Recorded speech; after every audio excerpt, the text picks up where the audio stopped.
mission of protecting human health and our environment. Over EPA's history, it has done just that, ensuring polluters are kept in check so that when we have clean air and clean water, we're prospering. But in just 2 months, Administrator Lee Zeldin has demonstrated a complete disregard for the mission of the agency. He is willing to deny science and undo years of public rulemaking processes for the benefit of polluting special interests.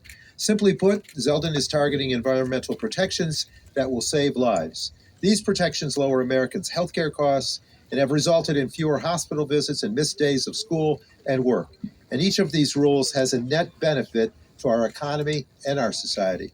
Americans did not vote to increase household energy costs and medical bills just so that the fossil fuel industry can maximize its profits, but the efforts to eliminate rules on particulate matter, on mercury and other hazardous air pollutants like coal ash and more would do exactly that.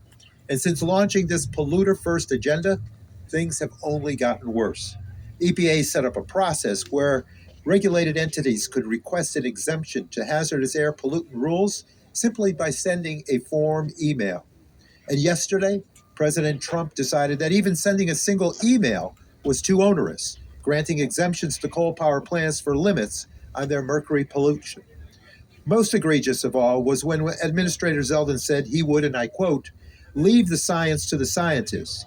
Yet he has chosen, without any justification, to undertake a crusade against the fundamental scientific endangerment finding that planet warming emissions are a threat to the American public. This is a complete failure, and the millions of Americans who are dealing with the ever-increasing number of billion-dollar extreme weather events and insurance hikes that will keep growing worse will be the ones who suffer. Today, we are making it clear. We stand together that we will not tolerate these attacks on our public health and on our environment. We will not allow EPA to stand for every polluter allowed. That is why we are together as SEEK, the House Sustainable Energy and Environment Coalition, in which I am a co-chair, in partnership with Democratic leaders on the Senate Committee on Environment and Public Works and House Energy and Commerce Committee, and sent a letter to Administrator Zeldin demanding that he does his job as a public servant of the American people, not polluters. In total, 180 members of Congress, including leaders Schumer and Jeffries, joined this effort, demonstrating the Democratic unity against the brazen actions taken by the Trump administration. Today, we will hear from some of these leaders who have joined us in this fight. Now, we'll start with Senator Sheldon Whitehouse of Rhode Island, the ranking member of the Senate Committee on Environment and Public Works. Thank you, Senator, for your leadership. Thank you, Paul, and what a joy it is to be here with you and with two of the climate leaders in the Senate, Eddie Markey and Dick Blumenthal. We are all neighbors, and we all share a deep concern about the oceans and the environment. And what we are seeing right now at the EPA is corruption to the ears for Trump's big fossil fuel donors. And this does not come for free. The warnings abound about what is happening as climate risk now begins to hit Americans. We went through the science phase when the scientists told us what was going to go wrong. We went through the politics phase when fossil fuel, dirty, dark money blocked action in Congress that would have prevented this. So now we're in the consequences phase. Now things start to happen that the scientists predicted, and the warnings are deadly serious. Here's The Economist magazine talking about a $25 trillion hit to the world real estate market. Here's the Financial Stability Board warning the world banking system of economic shock that banks need to prepare for. Just the other day in the Senate, the Fed chair warned that in 10 to 15 years, there'd be whole regions of America in which you couldn't get a mortgage any longer. And the reason for that is what the chief economist of Freddie Mac said, the mortgage giant, which is when you can't predict risk, you can't get insurance. And when you can't get insurance, you can't get a mortgage. And properties that won't carry a mortgage crash in value. And it happens so widely that he predicted a coastal property values crash that would cascade through the economy just like 2008. And remember, he said coastal property values crash. Our Western friends know that there's a wildfire risk out there that is just as bad. And in the face of all that risk, all that danger to our economy, and the actual reality of it happening in Florida right now and expanding to other areas, particularly along the Gulf Coast, in face of all those warnings and all that reality, Trump will do nothing but lie about this being a hoax, use the power and pressure of the federal government to do what the fossil fuel industry wants, including his latest stunt telling the Attorney General that she's got to investigate state and local climate laws like they're a crime of some kind. This is bullying thugocracy of the worst order, paid for and chosen by the fossil fuel industry.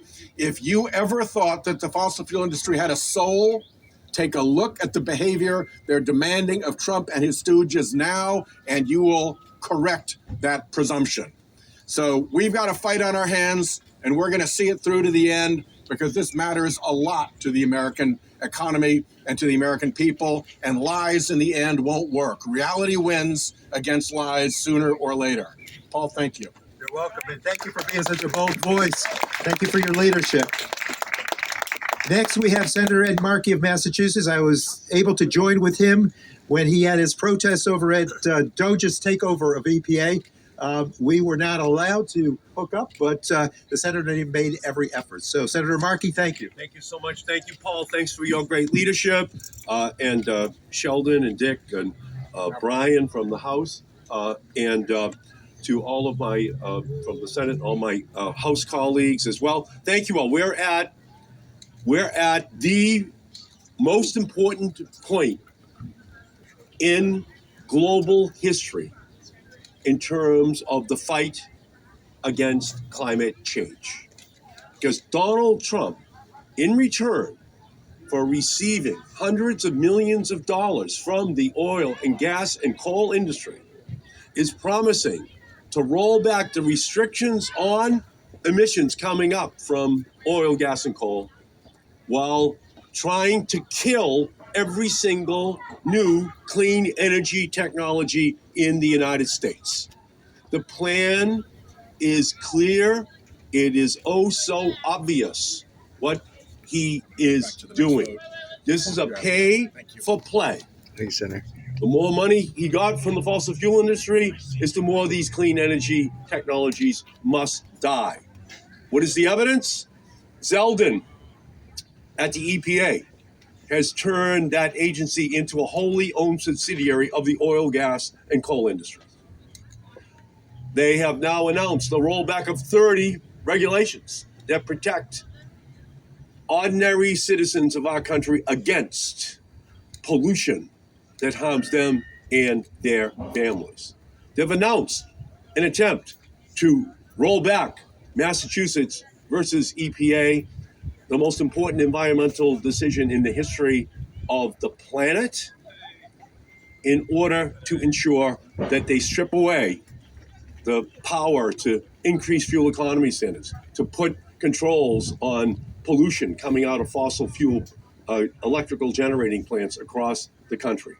Why do they want to do that? Very simply, in 2024, 94% of all new electrical generating capacity came from wind and solar and battery storage technologies. Yes, there's an existential threat to the planet.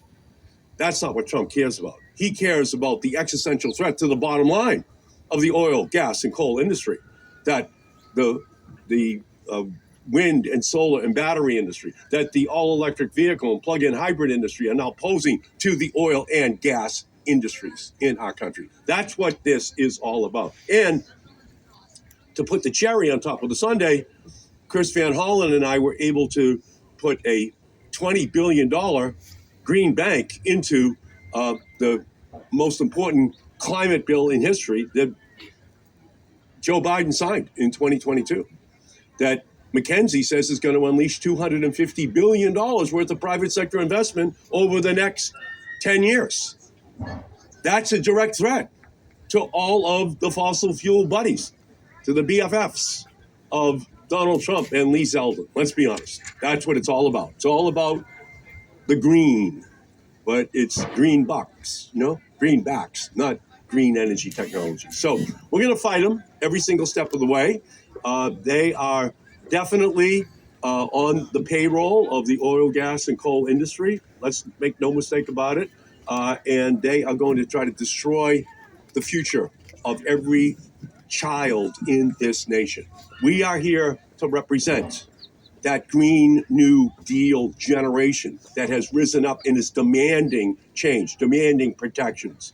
They are who we're fighting for, and we cannot afford to lose. And I thank you, Paul, and all of my colleagues for all your great work on this. Thank you. Thank you, Senator. Great job. Great job.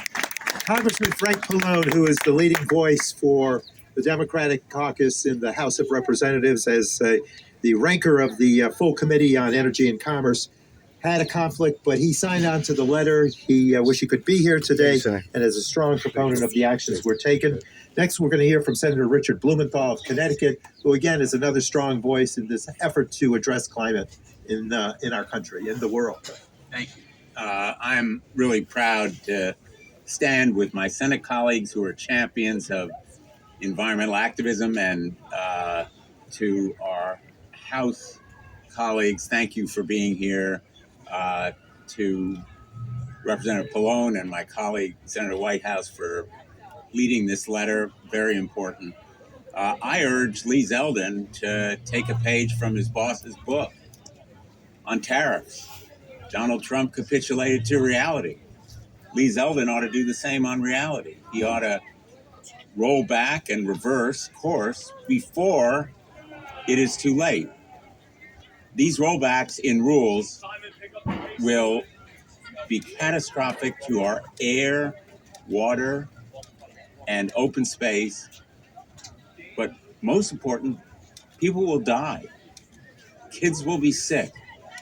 The good neighbor rule has been so important to protecting Connecticut, Massachusetts, and Rhode Island from those particulates, the tiny, minutely sized pieces of soot that go down people's lungs and cause lasting lethal effects on children's lungs, on all of our lungs. That's just one example. People will die. These actions are dysfunctional, dystopian, just plain dumb. But they're also cruel because they will cause suffering.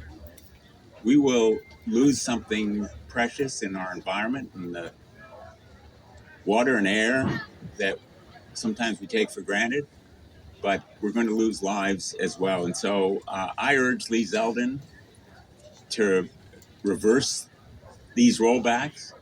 He called his announcement the most momentous day in the history of the EPA. I think it's going to be a day that will live in infamy. I think he will be infamous unless he rolls back these desperately destructive actions. And I'm always reminded of the famous Margaret Mead saying, and I'm going to mangle it, unfortunately, but never doubt the ability of a small group of determined, intelligent people to change the world. It's the only thing that ever has. Amen. I want to thank most especially the advocates who have come today, who continue your courage and conviction and provide us with a model and inspiration for continuing this fight. Thank you to all of you for your continuing battle. Thank you. Thank you, Senator.